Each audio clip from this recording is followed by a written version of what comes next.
Good morning students. We are just continuing our previous chapter and today we are going to discuss about the topic और आज अपन जो topic discuss कर रहे हैं बेटा वही है जो अपन ने लास्ट वीडियो में पढ़ा था accounting treatment of goodwill. As we know that कि अकाउंटिंग ट्रीटमेंट ऑफ गुडविल में क्या होता है तो आपको ध्यान ये रखना है कि द एंट्री जो होती है वो होती है gaining to sacrificing. It means कि जो भी पार्टनर आउट गोइंग है उसको अपन कुछ शेयर गुडविल का दे देते हैं. जो भी प्रीमियम वैल्यू निकलती है वो तो अपन कैश में ना देते हुए उसको कॉम्पनसेट कर देते हैं उसके अकाउंट से. ठीक है, तो क्वेश्चन नंबर पहले मैं आपको 16 बता देती हूँ. तो क्वेश्चन नंबर 16 तो बहुत सिंपल है. इसके अंदर आपको जैसे प्रीवियस क्वेश्चन में वैल्यू दे रखी थी गुडविल की वैसे अभी वैल्यू नहीं दे रखी है. आपको जो है वो वैल्यू कैलकुलेट करनी है. जैसे दे रखा है A B and C were partners in a firm with the ratio 4:3:3. B retires and A and C continues as a partner so goodwill is to be valued at. अब उसने बोल दिया क्वेश्चन ने कि गुडविल आप value करो 3 year की purchasing पे of average profit of 5 preceding year. तो कोई दिक्कत नहीं है, आप गुडविल कैलकुलेट कर लीजिएगा कि फर्म की गुडविल जो है वो कितनी हो जाती है. और जो भी फर्म की गुडविल होती है उसका उसके अंदर अपन जो भी आउटगोइंग पार्टनर है उसका शेयर निकाल के और इजीली डिस्ट्रीब्यूट कर सकते हैं. बस इसमें जो एक नया ट्रिक था वो ये कि आपको गुडविल का अमाउंट कैलकुलेट करना था. As earlier in question the amount of goodwill had been given by the examiner. जैसे इस क्वेश्चन के अंदर क्वेश्चन में दे रखा है कि गुडविल 1,20,000 की, तो यहाँ पे बस कुछ नहीं करना है, आपको गुडविल कैलकुलेट करनी है. अब अपन डिस्कस करते हैं क्वेश्चन नंबर 17. थोड़ा सा नया क्वेश्चन है, इसके अंदर कुछ नया लॉजिक लग रहा है. तो न्यू लॉजिक जो है वो ये है that A, B and C's were partners in a firm in the ratio 4:3:1. Okay, B retired and he sell his share to A and C for ₹32,400. यानी कि अपन को समझ में आया कि भाई A, B, C तो पार्टनर है, उनका रेशियो 4:3:1 है और B फर्म से चला गया. यानी कि अब पार्टनर कितने हैं, A और C है. तो उनको 32,400 रुपीज़ का जो शेयर है वो डिस्ट्रीब्यूट करना है. यानी कि अगर मान लो B का शेयर 32,400 होता है तो A और C को क्या प्रपोर्शन में जाएगा. तो आपको पता है अपन ने एक क्वेश्चन के अंदर देखा था रेशो में कि जब कभी अमाउंट दे के रखे तो उसको शेयर की फॉर्म में अपन क्या कर सकते हैं, कैलकुलेट कर सकते हैं. तो हो जाता है 14,400 और सी का है 18,000. In the year 2017 the firm earned a profit of 42,000 after B's retirement. अब आप कॉमन सेंस लगाओ, B के रिटायरमेंट के बाद फर्म को प्रॉफिट हुआ. इट मीन्स इसके ऊपर डिस्ट्रीब्यूशन करेंगे तो राइट किसका होगा, B का राइट नहीं होगा, इस पे A और C का राइट होगा क्योंकि अब पार्टनर वही है ना, उन्हीं ने तो मेहनत की है तो प्रॉफिट भी A C को मिलने वाला है. तो अब आपको ध्यान रखना है ये जो न्यू प्रॉफिट है वो कौन से रेशियो में जाएगा, न्यू रेशियो में जाएगा. और जो ओल्ड है उसका एडजस्टमेंट कर लेते हैं. Pass the necessary journal entry to give the effect. अपन को जर्नल एंट्री लिखनी है. तो सबसे पहली चीज़ देखिए, क्वेश्चन ने अपन को बोला है कि आप जर्नल एंट्री लिखेंगे. यानी कि क्वेश्चन की जो स्टार्टिंग होगी तो अब अपन स्टार्टिंग जब करेंगे क्वेश्चन की तो पहले अपन बनाएंगे जर्नल एंट्री. भले अपन को वर्किंग नोट की कैलकुलेशन के बिना क्वेश्चन नहीं होगा बट पहले बनाएंगे अपन जर्नल एंट्री. तो जर्नल एंट्री क्या होगी, तो सबसे पहली चीज़ कि जो पार्टनर आउट गोइंग है यानी कि जो बी है वो अपना शेयर किसको दे रहा है, ए और सी को. तो आज अपन को उसको कॉम्पनसेट करना पड़ेगा. तो अपन जनरल एंट्री लिख देते हैं, A's capital account debit C's capital account debit to B's capital. यानी कि जो भी पार्टनर फ्यूचर में गेन करने वाले हैं उनको अभी डेबिट कर दो, उनकी कैपिटल में से कुछ पोर्शन ले लो और जो भी पार्टनर आउट गोइंग है उसको अपन कॉम्पनसेट कर देते हैं. तो इस ट्रांजेक्शन से बी की कैपिटल इंक्रीज हो जाएगी, ए और सी की कैपिटल डिक्रीज हो जाएगी. Hope you got it. अब इसको आपको डिस्ट्रीब्यूट करने के लिए ज़्यादा सोचना नहीं है क्योंकि क्वेश्चन में अमाउंट दे रखा है. तो अपन ने जो बी का शेयर जो एडजस्ट किया है वो है 32,400 रुपीज़ हमने उसको दिए हैं.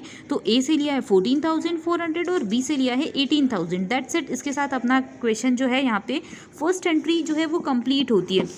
बीइंग यहाँ पे इसका अपन नरेशन लिख देंगे, being amount of profit adjusted. ठीक है, ये अपन ने उसको बोला है कि चलो आप जा रहे हो तो हम कॉम्पनसेट कर रहे हैं, आपको अभी कैपिटल में अमाउंट दे देते क्योंकि फ्यूचर में अपन देने वाले, कहीं ना कहीं उसकी एक्स्ट्रा प्रीमियम का बेनिफिट है. अब अपन बात करते हैं अगली स्टेटमेंट की. तो क्वेश्चन ने अपन को बोला था कि ईयर की एंडिंग पे यानी कि ये एंट्री जो है वो नेक्स्ट ईयर बनेगी और ये एंट्री जो है वो करंट ईयर बनेगी. ये बनेगी रिटायरमेंट के टाइम पे और ये एंट्री बनने वाली है जब पर्सन का रिटायरमेंट हो जाएगा, उसके 1 साल खत्म हो जाएगा उसके बाद बनने वाली. तो जनरल एंट्री ये है कि फर्म ने प्रॉफिट अर्न किया है. फर्म ने प्रॉफिट कितने का अर्न किया, 42,000 का, as it is mention in your question, है ना. आपको पता है ये क्वेश्चन में मेंशन कर रखा है. तो अब जनरल एंट्री क्या बन जाएगी, P&L appropriation account debit. As you know कि प्रॉफिट जो होता है वो कैसे डिस्ट्रीब्यूट होता है, अल्टीमेटली ईयर की एंडिंग पे P&L से. तो जर्नल एंट्री हो जाएगी P&L appropriation account debit to A's capital account to B's capital. क्योंकि प्रॉफिट है तो इससे कैपिटल इंक्रीज होगी तो क्रेडिट कर देंगे. अब दिक्कत ये आती है कि हम सबसे पहले ये देख लेते हैं कि ए की कैपिटल कितनी है, प्रॉफिट एंड लॉस का बैलेंस कितना है, तो 42,000 है, दैट्स इट। अब अपन को ए और बी को डिस्ट्रीब्यूट करना है, तो आप ध्यान रखो कि आपको कौन सा रेशियो चाहिएगा, न्यू रेशियो चाहिएगा। अब न्यू रेशियो आप लोग कैसे लेंगे, तो न्यू रेशियो आप लोग कैलकुलेट करेंगे, इसके लिए आपको बनाना पड़ेगा वर्किंग नोट। जैसे क्वेश्चन की आप स्टार्टिंग यहाँ से करेंगे, फर्स्ट फ्रेज में आप ये वाली चीज़ लिखने वाले हैं, जर्नल एंट्री, क्योंकि क्वेश्चन ने बोला है। फिर इस जर्नल एंट्री को सॉल्व करने के लिए आपको वर्किंग नोट बनाना है, तो मैंने यहाँ वर्किंग नोट बना रखा है, आप लोग देख लीजिए। As it is given in your question that ABC are partners and their profit sharing ratio is 4:3:1, ये अपन को ओल्ड रेशियो दे रखा है। अब बी क्या होता है, रिटायर्ड हो जाता है, तो बी रिटायर्ड हुआ, यानी कि बी का शेयर कितना हो गया, 3/8, जैसे 3 इसका प्रपोर्शन है और तीनों को समेशन करके 8 लिख दिया, 3/8। अब बात करते हैं ए और सी जो है उन्होंने गेन किया है, ऑब्वियस सी बात है, बी ने अपना शेयर जो है वो ए को भी दिया है और सी को भी दिया है। अब अपन को देखना है कि ए को कितना प्रपोर्शनेट वैल्यू में दिया और सी को कितना दिया, तो इसके लिए अपन को पता है कि उसने अपन को अमाउंट दे रखी है क्वेश्चन में, तो अपन अमाउंट से क्या निकाल लेंगे, प्रपोर्शन निकालेंगे, रेशियो निकाल लेंगे, तो ए एंड सीज गेन निकाल लेते हैं। तो ये 14,400 इज टू 18,000, दैट्स इट, है ना। इसको अपन प्रोपोर्शनेट अमाउंट निकालते हैं, अपन को पता पड़ता है कि ए जो बी है उसके पास टोटल अमाउंट होती है अगर 32,400, तो वो ए को देता है 14,400 और बी को देता है 18,000, दैट्स इट। अब इसके बाद आप देखिए 20 से 20 कैंसिल हो जाते हैं, फिर अल्टीमेटली अपने पास बचता है, मैं आपको सिंप्लीफाइड कर देती हूँ, 144 और 180, ठीक है। तो अब आप लोग इसको क्या कर सकते हो, आप इसको जो टेबल में काटनी है आप काट सकते हो, भले 2 की टेबल से काटना स्टार्ट करो, 12 की टेबल से काटना स्टार्ट करो, कोई दिक्कत नहीं है। मैंने डायरेक्ट 12 की टेबल से कट किया है, 12 की टेबल से डायरेक्ट कट किया है, तो 12:15, ये तो पता ही है कैसे टर्मिनेट हुआ, और ultimately 4:5, it means it would be their gain, ये उनका गेन हो जाएगा, है ना, गेनिंग करने का रेशियो हो जाएगा। अब अपन निकालते हैं प्रपोर्शन ऑफ गेन, तो एज गेन वुड बी, जो भी बी ने सेक्रीफाइस किया या बी ने जितना भी दिया है उसके अंदर उसके प्रपोर्शनेट शेयर का क्या कर देंगे, मल्टीप्लाई। तो देखो 3/8 था, मल्टीप्लाई बाय 4/9, क्योंकि ए का प्रपोर्शनेट वैल्यू क्या है 4 और टोटल है 9, तो अपन अल्टीमेटली मल्टीप्लाई करते हैं, 4 3 ज़ा 12, 12/8 9 ज़ा 72, तो 12/72 इस पोर्शन इसने क्या कर लिया है, गेन कर लिया है। वैसे ही बी ने 3/8 मल्टीप्लाई बाय 5/9, यानी कि टोटल अमाउंट कितना ले रखा है, 15/72 गेन किया।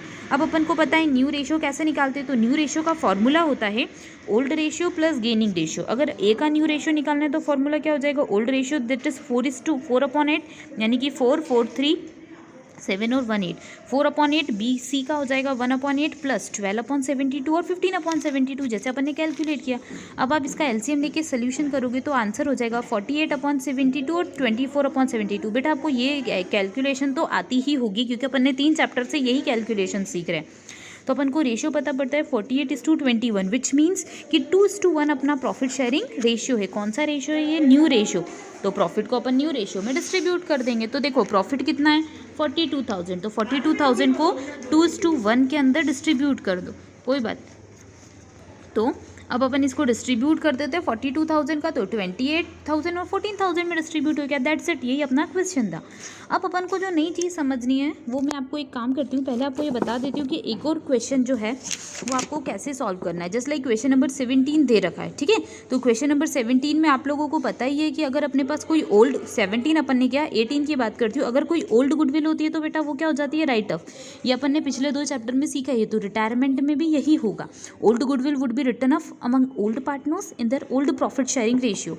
और उसकी जनरल एंट्री क्या होती है मैं आपको बोल के बता देती हूँ। तो general entry would be like that कि गुडविल जा रही है यानी असेट्स डिक्रीज हो रहे, तो डेबिट क्रेडिट हो जाएगी, पार्टनर्स कैपिटल डेबिट हो जाएगा, क्योंकि कैपिटल भी से रिड्यूस हो रही है। तो जनरल एंट्री हो जाएगी old partners capital account debit to goodwill account, ये हमारी होगी। अगर ओल्ड गुडविल है तो उसको राइट ऑफ करने की एंट्री। इससे रिलेटेड क्वेश्चंस आप सॉल्व करेंगे। अब जो एक नया टॉपिक आता है वो है revaluation account and profit and loss adjustment account और बैलेंस शीट। अब इससे रिलेटेड क्वेश्चन नंबर 21 जो है वो मैं आपको अभी सॉल्व कराती हूँ, बाकी कॉन्सेप्ट अपन नेक्स्ट वीडियो के अंदर पढ़ेंगे, जिसमें अपन P&L अकाउंट पे बैलेंस शीट बनाएंगे, पार्टनर्स कैपिटल और रीवैल्यूएशन बनाएंगे, वो अपन बाद में सीखेंगे। अभी अपन देखते हैं कैपिटल एडजस्टमेंट। सो क्वेश्चन अपन को ये बोल रहा है X Y and Z were partners in a firm with the ratio 4:3:1, sorry 4:3:2 अपन को दे रखा है।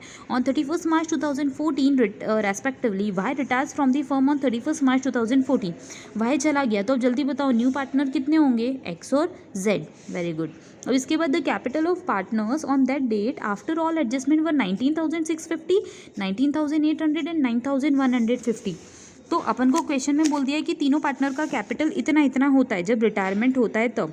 सो the total capital of the new firm is fixed at 32,000। New firm की कैपिटल कितनी है? 32,000 between X and Y in the proportion of 5:3। We have to calculate the amount of capital to be bring by X and Z. Okay, अब question ने अपन को जो बोला है कि आप ये बताओ कि x कितनी कैपिटल लेके आएगा और z कितनी कैपिटल लेके आएगा। तो सबसे पहली चीज़ अपन को ये पता होना चाहिए कि उनकी ओल्ड कैपिटल क्या है। तो इसके लिए अपन एक रेशियो निकाल लेते हैं, ठीक है। तो जैसे आपको क्वेश्चन में दे रखा है x, y and z are partner, तो 4:3:2 है। अब अपन को न्यू रेशियो दे रखा है, तो न्यू रेशियो जो हो जाएगा वो क्या हो जाएगा? 5:3। दैट्स इट, ये ध्यान रखिएगा। अब अपन एक स्टेटमेंट बना लेते हैं जिसमें अपन को पता पड़ जाए कि कैसे एडजस्टमेंट करना है। तो स्टेटमेंट में अपन बनाएंगे 3 कॉलम। 3 कॉलम जो होंगे वो कैसे रिलेटेड होंगे? पर्टिकुलर x का अमाउंट, y का अमाउंट, सॉरी y तो जा रहा है ना, z का अमाउंट, x का अमाउंट, z का अमाउंट और टोटल अमाउंट। That's it. अब देखिए ओल्ड कैपिटल अपन को दे रखी है, ओल्ड कैपिटल पार्टनर्स की गिवन इक्वेशन के अंदर, तो अपन लिख देते हैं x की ओल्ड कैपिटल कितनी है? 19,650 और z की दे रखी है 9,150, ठीक है।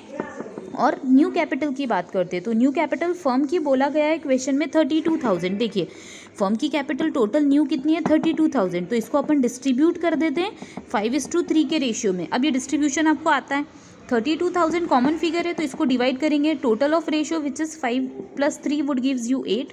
8 से डिवाइड करेंगे तो कॉमन नंबर कितना आएगा? 4,000। तो पहले 4,000 का 5 में मल्टीप्लाई, फिर 4,000 का 3 में मल्टीप्लाई। That's it. ये मल्टीप्लिकेशन करके जो अमाउंट आएगा वो अपने पास कैपिटल की फॉर्म में आ जाएगा। तो अगर अपन 5 से मल्टीप्लाई करते हैं तो अमाउंट आता है x का, तो x की वैल्यू कितनी हो जाती है? 5 × 4,000 वुड गिव्स यू 20,000, ठीक है। वैसे ही 4,000 मल्टीप्लाई बाय 3 यानी कि 12,000, तो टोटल अमाउंट हो जाती है 32,000। इन दोनों का टोटल 12,000, 22,000 का टोटल मैंने यहाँ लिखा है, और x और y z की जो ऑलरेडी प्रीवियस कैपिटल है उसका टोटल मैंने यहाँ लिखा है, कोई दिक्कत नहीं है। अब क्वेश्चन बोल रहा है, देखो अब आप कॉमन सेंस लगाओ कि कौन एक्स्ट्रा कैपिटल लेके आएगा और कौन लेके जाएगा। तो क्वेश्चन में बोल रहा है पहले इसकी कैपिटल कितनी थी x की? 19,650, और हमने देखा आज होनी कितनी चाहिए? 20,000, यानी कि इस इंसान को तो एक्स्ट्रा कैपिटल लेके आनी पड़ेगी। तो अपन निकाल लो डिफरेंस। क्या निकाल लो? डिफरेंस निकाल लो। तो अपन को पता पड़ा कि 350 नेगेटिव है इसका बैलेंस, यानी कि ये पर्सन 350 रुपीज़ लेके आएगा, 350 रुपीज़ लेके आएगा। अगला z की बात करते हैं। z के अंदर ओल्ड कैपिटल कितनी थी? 9,150 और नई कैपिटल कितनी है? 12,000, यानी कि उसको कितने 9,150 से 12,000 पे पहुंचना पड़ेगा, यानी कि उसको कितना एक्स्ट्रा लाना पड़ेगा? 2,850। तो इसको क्या कर देते हैं? ब्रैकेट में लिख देते हैं, और ये कितना अमाउंट लेके आएगा? 2,850। दैट्स इट, ये ध्यान रखिएगा। तो अपन को पता पड़ गया x को 350 रुपीज़ लाने, z को 2,850 लाने, यानी टोटल मिला के अपने पास फर्म के पास कैश कितना आने वाला है? 3,200 का। कितना आने वाला है? 3,200 का। बेटा जैसे क्वेश्चन में तो नहीं दे रखा, बट अपन इसकी जर्नल एंट्री बना लेते हैं, है ना। क्वेश्चन में आपको सिर्फ इतना ही करने का बोल रखा है, but upon extra advance level पढ़ते हैं तो अपन इसकी जर्नल एंट्री बनाते हैं। अब आप कॉमन सेंस लगाइए, x और z कैपिटल लेके आए तो जर्नल एंट्री क्या बन जाएगी? Journal entry would be like that, cash account debit to x capital account to z capital account, ठीक है। कैश में कितने रुपए आ जाएंगे अपने पास? तो आप देखिए कितने रुपए हैं? 3,200। तो लिख देते हैं 3,200, और x की कैपिटल में लिख देते हैं 350, और z की कैपिटल होनी चाहिए 2,850। तो दोनों को ऐड कर देंगे तो कितना हो जाएगा? 3,200, यानी अपने पास जनरल एंट्री बन गई, cash account debit to x capital to z capital. आपको पता है कैश इंक्रीज हुआ तो डेबिट हो गया, capital increases on credit side, तो कैपिटल को अपन ने क्रेडिट कर दिया। That's it. इसके साथ ये क्वेश्चन हो जाता है। अब आप बेटा एक ध्यान रखना एक चीज़ कि जैसे अभी अपन ने ये क्वेश्चन किया तो इन दोनों ने अमाउंट लेके आए, ऐसा भी हो सकता है कि कोई पर्सन लेके आए कोई पर्सन लेके जाए, तो वो कंडीशन डिपेंड करती है। तो अगला क्वेश्चन आप लोगों के लिए क्वेश्चन नंबर 22 जो वो होमवर्क होगा, मैं एक्सप्लेन कर देती हूँ। ABC were partners with the ratio 4/9, 3/9, 2/9। It means common base 9 है तो अपन कोई दिक्कत नहीं है, 4:3:2 लिख सकते हैं। B retires from the firm on 31st March when the capital of the partner after all adjustment were 70,000, 60,000, 30,000। अब अपन को बोल दिया है old capital, the entire capital of the new firm shall be reconstituted by adjustment through cash, calculate the amount of cash to be paid. अच्छा, ये question आपसे शायद हो नहीं पाएगा, अपन नेक्स्ट वीडियो में इस क्वेश्चन का सोल्यूशन कर लेंगे, ठीक है। ये क्वेश्चन आपसे नहीं हो पाएगा क्योंकि आपको इसका कंबाइंड एडजस्टेड कैपिटल निकालनी पड़ेगी, तो इस क्वेश्चन का सोल्यूशन आप लोग नहीं करेंगे, इसको मैं नेक्स्ट वीडियो के अंदर एक्सप्लेन कर दूंगी, ठीक है। एज वैसे भी आज वीडियो का लेंथ बहुत बढ़ गया है, तो अपन इस क्वेश्चन का सोल्यूशन नेक्स्ट वीडियो में देखेंगे। Thank you.